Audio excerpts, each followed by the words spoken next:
This is Orson Welles, speaking from London.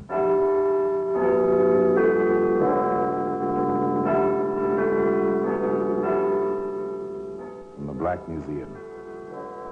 It's a repository of death. A kind of museum. Yes, here in the grim stone structure on the Thames, which houses Scotland Yard, is a warehouse of homicide, where everyday objects, a cigarette lighter, a young girl's diary, a broken perambulator, all are touched by death.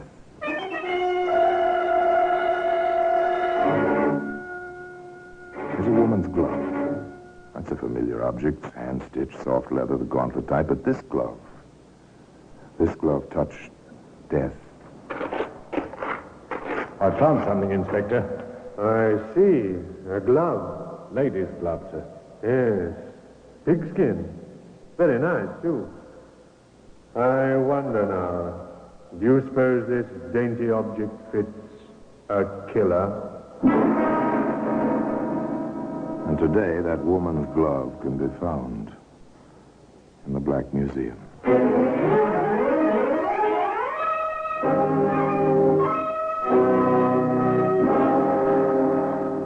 From the annals of the Criminal Investigation Department of the London Police, we bring you the dramatic stories of the crimes recorded by the objects in Scotland Yard's Gallery of Death, the Black Museum. In just a moment, you will hear The Black Museum, starring Orson Welles. Now, The Black Museum, starring Orson Welles.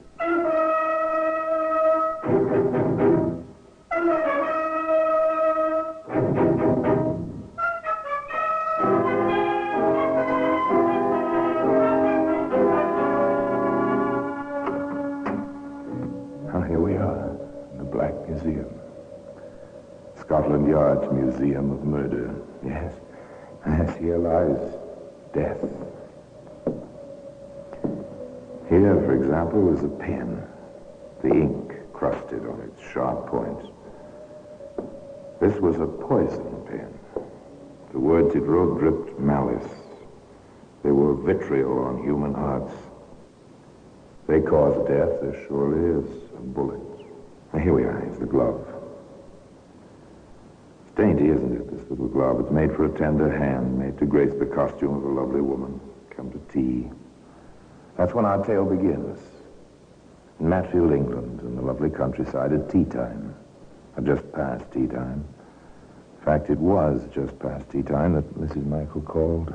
Elizabeth! Elizabeth! Yes, ma'am? Have you seen Miss Mary yet? No, ma'am. It's long past tea time. The tea is cold.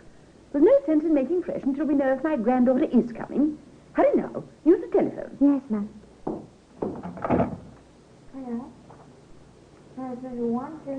Elizabeth was a good girl. A bit of the slavey type, perhaps, but a good girl. Obediently, she asked the operator for the number of the cottage where Miss Mary lived, with her mother, Dorothy Fredericks, who was Mrs. Michael's daughter, and their housekeeper, Martha Patch.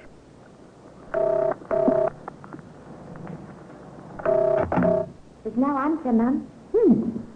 If it was busy, I'd understand it. No answer. Well, it's still warm outside. They may be having tea in their garden, forgotten all about me. Oh, ma'am, Miss Mary would never forget her grandmother.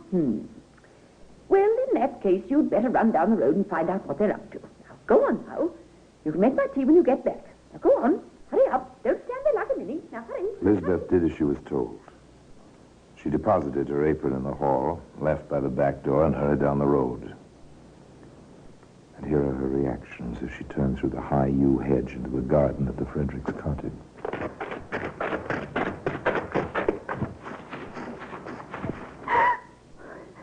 Oh, Miss Mary. Miss Mary. Why would you be lying on the ground, Miss Mary? Where's your mother? Where's your mother? Where's Miss Dorothy? Oh, Miss Dorothy. Sitting against the stones, Miss Dorothy.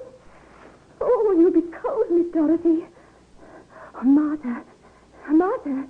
Where's Martha? The house. The doorstep. Martha. You were bringing out tea. You were serving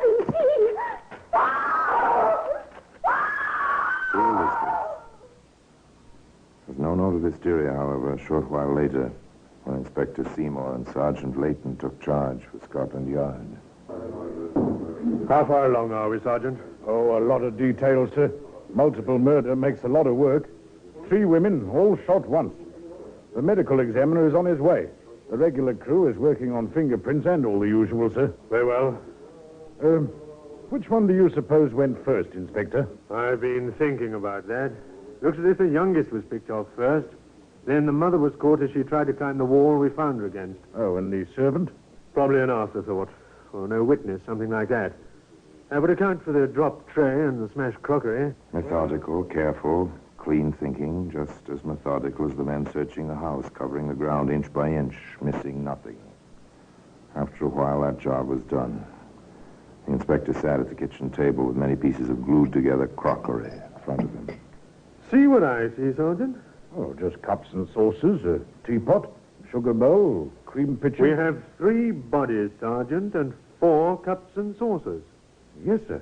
It's possible, then, that our murderer came to tea. Any sign of the weapon, Sergeant? Oh, not a thing, sir. Not even a spent cartridge. Probably a revolver, then. Well, we'll hear about that after the medical men get through.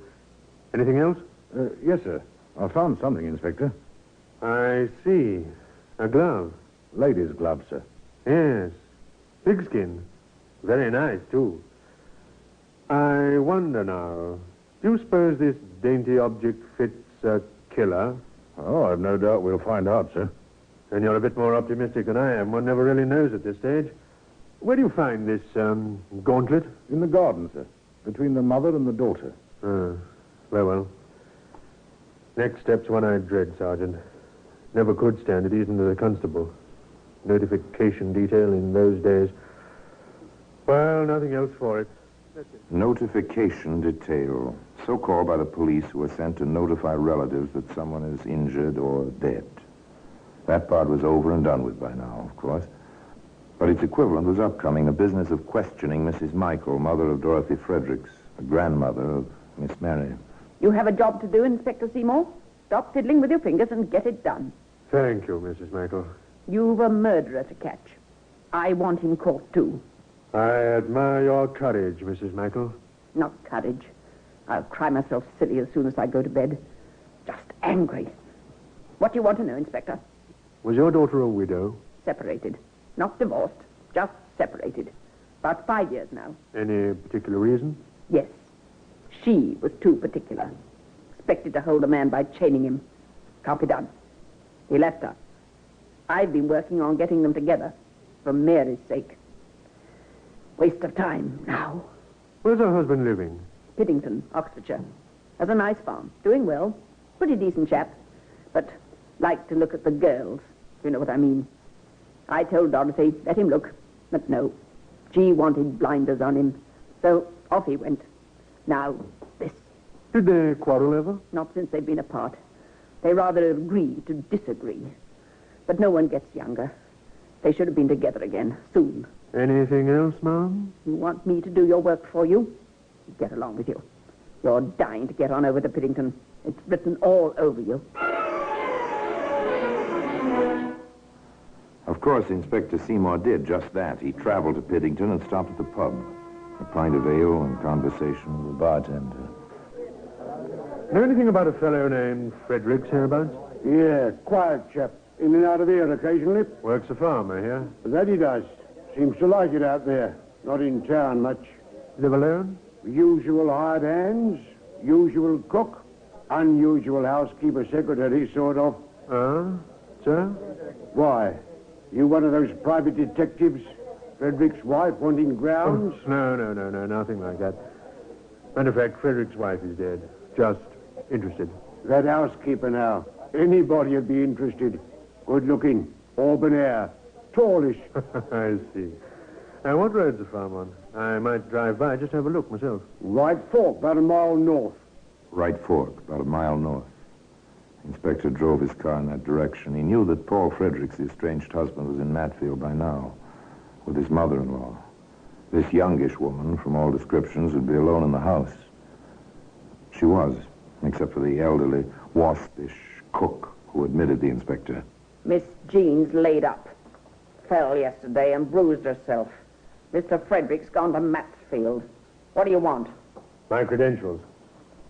I'd like to speak to Miss Jean, if you don't mind. Come in, if you have to. Inspector Seymour was asked to wait in the front room, and he was permitted upstairs to interview an extremely attractive woman. I won't stay long, Miss... Moore, Jean Moore. This is such a nuisance, Inspector. I'm a big girl now. Imagining tripping over my own feet and bruising myself so badly I have to stay in bed. I'm sorry to hear that. This, of course, is merely routine. My visit, that is. I understand. How can I help you? Did you know Mrs. Fredericks? Of course, and quite well. Her daughter Mary, too. I've often thought Mr. Frederick's a fool to stay away from them. Did you see them recently? No, I'm sorry to say that I haven't. I understand there was a market in town day before yesterday, and Mr. Frederick spent the whole day there. Is that correct? Why, yes, that's correct. And your day before yesterday, Miss Moore? I was here all day. Cook will tell you. Surely you don't think I had... Why, it was that evening I fell. I remember it distinctly because Mr. Fredericks was so upset about it when he came home from the market. Thank you, Miss Moore. You'll forgive me if I check up with the cook, won't you? Purely routine, but we find it...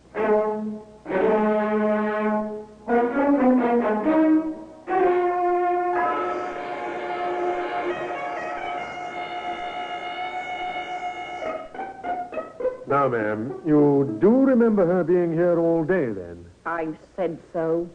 Well, is there any incident you recall to fix the day in your mind? There is one. She was upstairs. She called from the window. Mum, she called. Will you bring a couple of logs in from the fire when you're done with the chickens? Mum, is that what she called you? Why shouldn't she, seeing as I'm her mother? Well, don't gawk at me. She gets a salary and so do I. We each do a job. Anything wrong in that? Even if Fredericks doesn't know it. No, nothing wrong. The inspector was struck by this fact. He filed it for future use. Then, almost as an afterthought, he went back upstairs to the bruised woman's room. Sorry to bother you again, Miss Moore, but would you mind trying on this glove, just for size? The glove? Oh, yes, of course. Nice bit of pigskin. It seems a trifle snug and mean. About half a size too small. Whoever owns this must have lovely hands, mustn't she, Inspector? Back in Matfield, the medical examiner gave both Inspector Seymour and Sergeant Layton plenty to think about. The mother and daughter were both shot from behind. The housekeeper was struck in the chest. Excellent shooting. With a revolver, I suppose. No shells about the place. Not a revolver. The bullets we recovered were small bore from a rifle. My guess is a single-shot, small game gun. The kind where each exploded shell must be removed from the chamber by hand. Oh, that would explain why there were no shells about, Inspector. It also explains how Mrs. Fredericks had the time to run as far as the wall before she was hit. It explains a lot of things. Glad to have been of help, Inspector. Oh, you have been. It may interest you to know the kind of gun you describe. I saw it, leaning against the kitchen wall in a farmhouse in Piddington, just this afternoon. And the woman's glove, yes, that has its place today in the Black Museum. In just a moment, we will continue with The Black Museum, starring Orson Welles. And now we continue with The Black Museum, starring Orson Welles.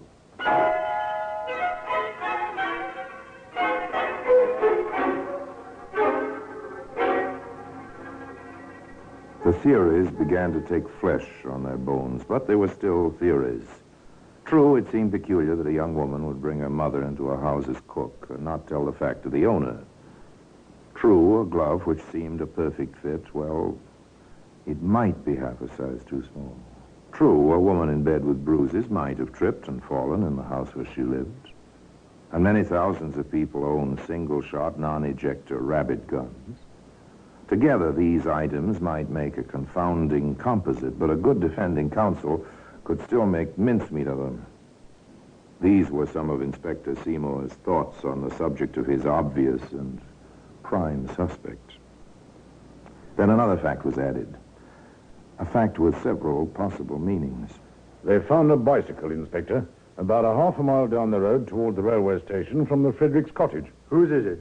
It was Mrs. Fredericks' bike, sir. Any fingerprints? Only Mrs. Fredericks. Of course. Well, there's nothing for it, Sergeant. We'll have to canvass the area. Might as well get started. First stop, the railway station at Matfield. The ticket agent was a blank. The washroom attendant was a blank. The porter was, however, somewhat helpful. Repeat that for me, will you, please? I remember her because the parcel she was carrying seemed kind of peculiar for a woman. Long and wrapped in brown paper. She got off at 12:08. Real sporty looking she was, with kind of reddish hair and wearing trousers. Thank you. Thank you very much. Then there was the newsboy. You're not making this up, are you, son? So help me, sir, I'm not. Like I said, I was delivering the afternoon paper.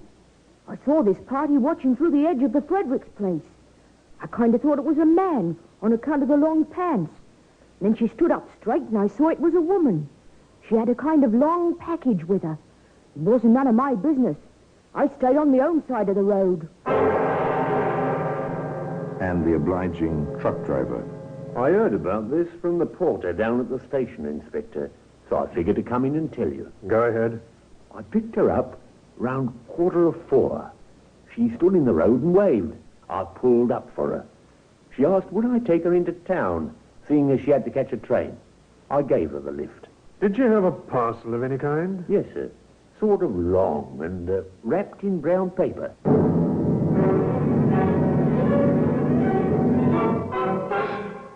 Oh, yes, it's helpful when honest folk have good memories and come forward with what they remember. These memories sent Inspector Seymour back to Piddington, back to the farm. My daughter isn't here. Where is she? It's important that I verify certain facts with her at once. She's gone to London to see a doctor. I see. What train did she take? 11:15. Why I should be so obliging as to answer you, I can't say. Could you tell me what she was wearing? I could, but I won't. Here, now, this sort of thing gets no one any place. Why don't you leave her alone? Has it occurred to you she may have knowledge dangerous to herself and that we want to protect her? Oh, that's a bit different. Well, Mrs. Moore? She was wearing her hunter green suit, brown shoes and brown bag. No hat. Jean doesn't like hats. Thank you, Mrs. Moore. Now, if I... The voice on the telephone to the yard traveled much faster than the train to London from Piddington. I've got it, Inspector. Hunter green suit, brown shoes and bag, tallish, auburn hair, quite striking looking. I'll be at the station myself. The 11:15 from Piddington. Fair enough, sir. The inspector knew the matter was in safe hands. He left the house, wandered out to the farmyard. There in the large, orderly barn, he found a hired hand. May I trouble you, sir? Oh, no trouble. Not yet, anyway. I'm interested in a few points. You might be able to help a bit. What, me? Help Scotland Yard? Well, That's one, that is. You may be able to. Oh, far away, sir. Always interested in police work, like on the wireless. Yes, I suppose it is interesting, like anything else, when you're not used to it. Oh, now then, do you see much of Miss Moore around here? Oh, every day, of course. She keeps the egg and milk books. Checks with me every day. Nice woman. Friendly. Ever known her to go rabbit hunting, anything like that? No. But funny you should ask that, sir. She's been interested in shooting lately. How'd it come about? Well, I was cleaning my rabbit gun out in the yard. She stopped by. She thought it was a funny-looking shotgun on account of it only had one barrel. You set her straight. You bet. Anyway, we got talking. Was it dangerous? Oh, I told her it wouldn't kill anybody unless you got real close. What, just a little gun like that? Real close? She asked how it worked, so I showed her. Well, the next thing, she's bought some shells, and she's asking me to teach her to aim and fire. Did you, Ralph? Well, I did a bit. Uh-huh. But you know how it is. Woman like that and all. You can't teach a body to aim a rifle without putting your arms round her. But I know my place, I do. Of course you do, Ralph. Anything else about the gun and Miss Moore? Well, around last Wednesday, she asked to borrow it. Well, I lent it to her. Why not? But then I needed it back, see? Oh, so I asked her for it. She gave it back and said I'd have to clean it. She'd had it in the rain or something. So I did. One more question, Ralph. Did you ever see Miss Moore ride a bicycle? I seen her try about 2 weeks ago, wobbling around on an old one of Mr. Frederick's. She got better, but, well, not near good enough to travel on it. I see. Well, you've been very helpful, Ralph. Really? And you're sure it was last Wednesday she borrowed your gun? Oh, certain. It was Friday. I had it back. And on Thursday, 3 women had died at Matfield of gunshot wounds. I beg pardon. You're Miss Jean Moore? Why, yes, I am. Why? My name is Leighton, Scotland Yard. My credentials. I see. Inspector Seymour asked me to meet you here. Seems he'd like your assistance on the Fredericks case.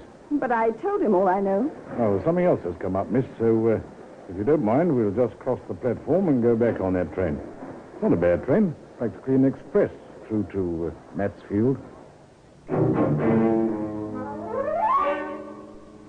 The train ride to Matfield was made in a rather stony silence. Sergeant Leighton watched his fellow passenger carefully, failed to see what was going on behind the rigid mask into which her lovely face had set. At Matfield, Inspector Seymour was waiting. Kind of you to come right back, Miss Moore. My car's waiting, just over there. Silently, she got in. Inspector Seymour carried on an almost solo conversation until they reached the local station house. There, If you're waiting there a few moments, Miss Moore, we'll be with you. Jean Moore found herself in a room with half a dozen other women of about her build and coloring. No one spoke. Unknown to Jean, a panel slid open in an adjoining room.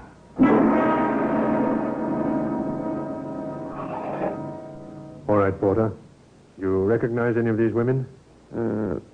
Yes, sir, I do. Which one? Second from the left, sir. She's the woman got off the train with that brown parcel, like I told you the other day, sir. Well, young fella, I know that one. She just got up and moved over there. That's the lady who was looking through the hedge the other day. Sure, Inspector? Sure, I'm sure. That's the dame. I'd know her in a million. Perhaps if she'd been less striking in appearance. Perhaps if she'd used a pistol instead of a long rabbit gun. Perhaps... The inspector and the sergeant faced Jean Moore alone. I must make some inquiries of you, Miss Moore. And I must warn you, anything you say may be taken down in writing and given in evidence. What? Did you hear me, Miss Moore? This is no laughing matter. I won't hang you, no. I'm not right. Never have been. My mother was away for years. Paul was sweet. Not much of a man. Not as much as he thought he was. But sweet. And he had some money. Then they wanted him back. Why should I give him up for a prissy wife and a stupid kid and a harridan of a mother-in-law? It was a nice gun. A nice gun. But I couldn't get the shell out with my gloves on. Oh, you were smart. You found me. You found me. So I lost him. But she didn't get him back, did she? All she got was a bullet in her back. Like a rabbit. She ran like a rabbit. Tried to jump the wall. She fell back. I'm getting out of here. Get away from me. I'm getting out of here. Hold there, Sergeant. I'll call the matron. And today, the woman's glove still offers its silent testimony in the Black Museum.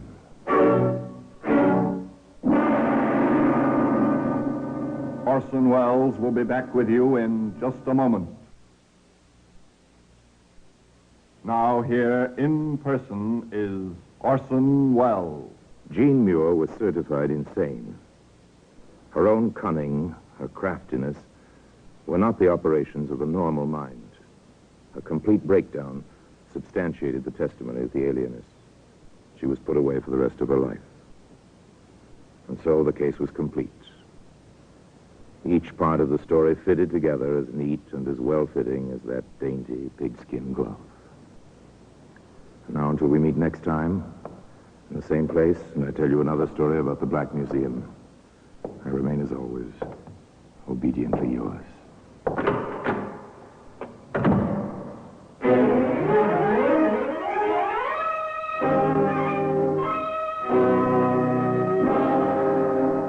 The Black Museum, starring Orson Welles, is presented by arrangement with Metro-Goldwyn-Mayer Radio Attraction. The program is written by Ara Marion, with original music composed and conducted by Sidney Torch. Produced by Harry Allen Towers.